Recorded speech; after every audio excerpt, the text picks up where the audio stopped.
ایک ایسا بھی ریجن انہوں نے کریٹ کیا کہ جو دونوں کے ساتھ نہیں جانا چاہتا. اس میں انٹرنیشنل لیول پر بھی ایک سازش نظر آ رہی تھی. مہاراجا ہری سنگھ نے اس وقت ایمرجنسی ایڈمنسٹریٹر بنا کر یہ ایڈمنسٹریشن ساری شیخ عبداللہ کے حوالے کر دی کہ آپ نے یہ مہم کھڑی کی ہے, آپ یہ چلاؤ. اور اس کے بعد پھر تھوڑی دیر کے بعد انہوں نے اسی ایڈمنسٹریشن کو, ایمرجنسی ایڈمنسٹریشن کو پاپولر گورنمنٹ میں بدل دیا. اور اس کے بعد انہوں نے اسٹیٹ چھوڑی. اور پانڈے جی آپ یہ حیران ہوں گے کہ یہ بھی کریکٹر تھا اس مہاراجے کا کہ 1949 میں انہوں نے یہ اسٹیٹ چھوڑی اور پھر 61 میں ان کی ڈیتھ ہوئی. اور اس وقت جو وصیت تھی اس میں انہوں نے کہا کہ اب میری ہستیاں جو ہیں وہ جموں کشمیر کی دھرتی پر بکھیر دی جائیں. وہاں اس وقت تک پورے 12 سال کے بنواس میں وہ جموں کشمیر کے جب اتہاس پر ہم بات کرتے ہیں اور آدھونک اتہاس کی ہم بات کرتے ہیں تو اس میں کئی طرح کے فیج آتے ہیں. جیسے آپ نے بھی ذکر کیا 1930-31 کا ہے. دوسرا فیج آتا ہے جو 1947 کے آس پاس کا, جب دیش آزاد ہوتا ہے اور اس میں کشمیر ایک سورن کنٹری تھا اور اس وقت کشمیر میں صدر ریاست اور وزیر اعظم کا کانسیپٹ تھا. اور آزادی کے بعد بھی یہ سلسلہ چلتا رہا. 1950 میں جب ہم کانسٹیٹیوشن ہمارا لاگو ہوا تب بھی ایک الگ قسم کی ویوستھا کشمیر کے لیے تھی. لیکن 1953 میں جب ہم آتے ہیں, 53 میں آتے آتے چیزیں بدلنی شروع ہوتی ہیں اور جو سوائتتا کا معاملہ تھا کشمیر کا وہ کافی حد تک بھارت سرکار کا ایک حصہ بن گیا. یہ جو فیز ہے, یہ جو ٹرانزیشن کا جو فیز تھا 1953 کا, یہ کس قسم کا فیز تھا؟ دیکھیے اس وقت چونکہ یہ پاکستان اور انڈیا, بھارت ورش, ان دونوں کے بیچ بورڈ آف کنٹینشن بن گیا. میں نے جیسے بتایا کہ ڈفرینٹ فارمولے اس وقت سامنے آئے اور اس کی وجہ سے کشمیر ایک ڈسپیوٹڈ ہی گنا گیا. حالانکہ ایک سیشن کے بعد ڈسپیوٹ کا کوئی بات نہیں تھی, اٹ واز فار ایور اور انکنڈیشنل تھا. لیکن طرح طرح کے, جیسے ڈکشن کی میں نے بات کی, طرح طرح کے جو فارمولے راستے میں آئے وہ ایک بون آف کنٹینشن بنی رہی. اور پاکستان اپنی سیاست چلانے کے لیے اپنے دیش کے اندر جب بھی کوئی حالات بگڑنے کی کوشش ہوتی ہے تو اس مدعے کو لے کر ابھارتے رہے, انٹرنیشنلائز کرتے رہے. اور اس طریقہ سے کشمیر کو انہوں نے پوری طریقہ سے اس میں انوالو رکھا. اس کے بعد کئی طرح کی چیزیں سننے کو ملتی ہیں. جیسے جب آزادی سے پہلے یہ ایک آپشنس دیا گیا تھا کہ بھئی ایکسیشن ٹو پاکستان اور ایکسیشن ٹو انڈیا اور آٹونومی, 3 طرح کے. اور شاید اسی کا فائدہ اٹھاتے ہوئے ڈکسن نے ایک اپنی چھوڑی بنائی تھی کہ بھئی ایک آٹونومس کشمیر بنایا جائے اور وہاں پر امریکہ اس وقت ایک بفر زون بنانا چاہتا تھا تاکہ وہاں بیٹھ کر کے وہ پورے ساؤتھ ایسٹ ایشیا پر نظر رکھ سکے. یہ کہاں تک صحیح ہے؟ یہ بالکل صحیح ہے. اس وقت ڈکسن پلان جو بنا وہ یہی 3 باتوں کو لے کر بنا. ایک, انہوں نے کہا کہ 3 ریجن بنا دو. ایک ریجن وہ ان لوگوں کو آئیڈینٹیفائی کرو جو ریجن پاکستان کے ساتھ جانا چاہتا ہے, ایک جو انڈیا کے ساتھ جانا چاہتا ہے, اور ایک جس کے بارے میں ڈاؤٹ ہے کہ وہ کہیں نہیں جانا چاہتے, نہ پاکستان کی بات کرتا ہے نہ انڈیا کے.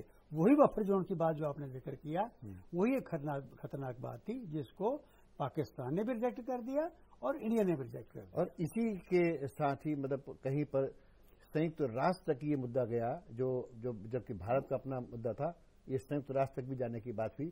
سنگھ صاحب, یہ کئی سارے اور باتیں ہیں کشمیر کے جو آدھونک سندربھ ہے اس پر بھی ہم بات کریں گے, لیکن یہاں ہم کو اس چرچا میں لینا ہوگا ایک چھوٹا سا بریک. ہماری سنسد میں اب وقت ہو چلا ہے ایک چھوٹے سے بریک کا. بریک کے بعد پھر ملیں گے اور کشمیر کے سچ پر ہماری یہ چرچا جاری رہے گی. آپ کہیں جائیے گا نہیں, دیکھتے رہیے لوک سبھا ٹیلی ویژن.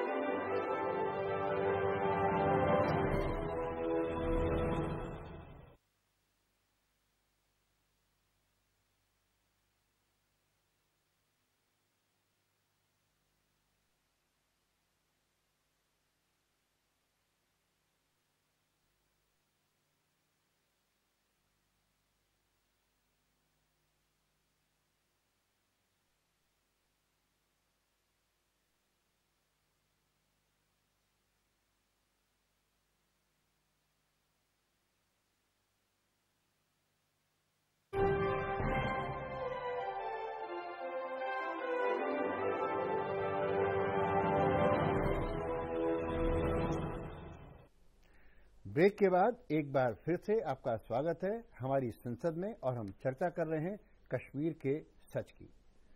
ब्रेक पर जाने से पहले सिंह साहब हम लोग बात कर रहे थे कि आज़ादी से पहले क्या हुआ और 1953 से पहले की स्थिति क्या थी, और 1953 की जो स्थिति थी एक बहुत बड़ा ट्रांजिशन का दौर था और वहां से एकदम अलग अलग धाराएं निकलती हैं। आज जो स्थिति हम देखते हैं कश्मीर की, खास तौर पर मिलिटेंसी के आने के बाद, और ये 89 से 90 के बीच का जो दौर है वहां से जिस तरह से हुआ, वो कश्मीर वहीं से लगता है कि कश्मीर का पूरा चेहरा बदल गया है और अब वो कश्मीर वैसा नहीं रहा जिसको हम सर कहा करते थे। इसके लिए कौन जिम्मेदार है? देखिए, जम्मू कश्मीर की आफ्टर 47 जो स्थिति रही, वो 3 रीजन हमारे मेन, जम्मू कश्मीर एंड लद्दाख, और तीनों रीजन की अपनी संस्कृति है, अपनी भाषा है, अपना खान पान है, अपना पहरावा है, अपने मौसम है, और फिर और तो और आप तीनों जम्मू और डोगरा, कश्मीरी और लद्दाखी खड़ा हो तो आपको किसी की इंट्रोडक्शन देने की जरूरत नहीं कि कौन लद्दाखी कौन, शक्लें भी लग, शक्लों से, लहजे से और पहनावे से। तो इस गजब के गुलदस्ते को एक किस ढंग से चलाया जा रहा था, वो इतिहास आपके सामने है और किस ढंग से चल रहे थे। इसको तो, इन संस्कृतियों को, इस जो भिन्नता है और इसी की खूबसूरती को जो गुलदस्ता था, तोड़ने की एक साजिश की गई, और वो साजिश देश के अंदर भी कुछ लोग इस्तेमाल हुए और देश के बाहर भी। एक चीज ये भी देखी गई कि शुरुआती दौर में मैंने खुद देखा है, 1987-88 की बात है, जब मिलिटेंसी शुरू हो रही थी, और उस समय मैं किसी प्रेस पार्टी में गया हुआ था कश्मीर, अनंतनाग में, जहां से यात्रा शुरू होती है, और वहां एक टोली आती है और कहती है कि Indian dogs go back, Indian dogs go back. तब एहसास हुआ कि कश्मीर में स्थितियां खराब हैं और 89 तक आते आते स्थितियां बदतर हो चुकी थी।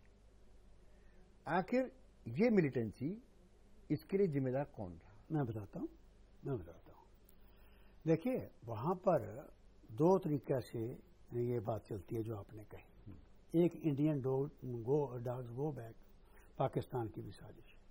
एक ऐसे भी हालात बन गए, उनका ऐसा, कुछ लोगों का ऐसा टेस्ट डेवलप हो गया, चाहे वो स्पॉन्सर्ड बाय पाकिस्तान था, कि इंडिया को हमेशा डराने के लिए, जिस किस्म के हालात थे कि पाकिस्तान भी क्लेम रख रहा है, हम पीओके जो पाकिस्तान ऑक्युपाइड कश्मीर है उस पर क्लेम रख रहे हैं, इन बातों का डिस्प्यूट का फायदा उठाते हुए इस किस्म के नारे लगते रहे और उन नारों का मिसयूज भी हुआ। अब एक तरफ तो ये नारे भी चल रहे थे। अब देखिए, बेसिकली कश्मीरी जो है, चाहे वो हिंदू है चाहे मुसलमान है, वो ना इंसानियत के खिलाफ है ना इंटरनेशनल था। अब देखिए, बाबा अमरनाथ की यात्रा होती है, कभी आप गए होंगे, आपने देखा होगा कि जो पालकियों में बुजुर्ग बैठे हैं, हिंदू यात्रा करने जा रहे हैं, और पालकियां जो उठाए हुए कंधे पर वो मुस्लिम हैं, और वो नीचे बोलता है, मैं एक मिनट बता दूं आपको, और उस वक्त एक गजब की चीज देखने वाली है, वो नीचे बोलता चलता है अल्लाह अल्लाह, और ऊपर जो पालकी में है वो राम राम बोलता चलता है। आज भी वो फर्क नहीं नजर आता। लेकिन ये नहीं, मैं यही बात कह रहा था, कश्मीरियत जो है जी, कश्मीरियत का मतलब ही अपने आप में धर्मनिरपेक्षता है और एक दूसरे धर्मों को का सम्मान करने की बात है। और ये मैं ये कहना चाह रहा था आपसे कि जब मिलिटेंसी शुरू हुई थी 87-88 में, उस वक्त भी जो मिलिटेंट थे, वो लड़ाई हिंदू और मुसलमान की नहीं थी, वो मुल्क के खिलाफ भी नहीं थी, वो लड़ाई थी कि ये ऑटोनॉमी होनी चाहिए, कश्मीरियत की लड़ाई थी। लेकिन आज हम जब देखते हैं, आज उस मिलिटेंसी का चेहरा बदल गया है। आज वो मजहब की लड़ाई नहीं लड़ रही है, आज वो इंसानियत के खिलाफ लड़ रही है। ये जो बदलाव आया है, चूंकि आप मंत्री भी रह चुके हैं वहां पर और आपने एक प्रशासनिक तंत्र में के हिस्सा होते हुए आपने चीजें, तो ये जो मिलिटेंसी में के स्वभाव में फर्क आया है, इसकी वजह क्या मानते हैं? देखिए पांडे जी, अब मेरी गौर से बात सुन, मैंने बड़ी नजदीक से ये देखा है। जब गवर्नर रूल था